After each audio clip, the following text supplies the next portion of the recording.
مامۆستا ئێمە زێڕەنگرین، ئەگەر زێر بفرۆشین بە قەرز بڵێ بای 500,000 بێ 100,000 بمێنێت بڵێ ساعتی تر بۆ دێنم یا دوای بۆ دێنم، هیچ ئەشکالێکی تیاکەوێت؟ ئەشکالی تایە قوربانگیان، یەدەم بێت مثلا بمثل یەدەم بێت ئەبێت دەسا و دەست بێت. ئەگەر ئەو کەسە 400,000 پێیە ئەیوێ بای 500 بەرێت بڵێ بڕۆ پارەکەت بێنەرەوە پێویست ناکات، تۆ سەعاتێکی تر هەردەیتەوە بۆ لامان، باشە 2 ڕۆژی تر هەردەیتەوە بڕۆ کە پارەکە تەواوکە ئەو کاتە ئێمە حکوومەتەکەتە دەینێ.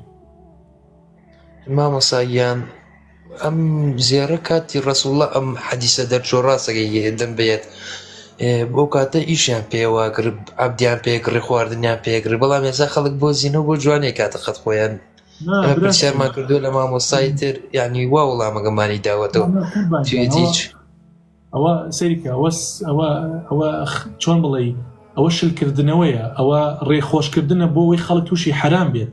ئێمە ئەم پارەیە لە مقابلی چیا وەرەگرین؟ لە مقابلی ئاڵتونە وەرەگرین براکەم، کەواتە پارەکەی ئێمە ئاڵتونە، مامەڵی ئاڵتونی بۆ پێکرێت. تێگەیشتی؟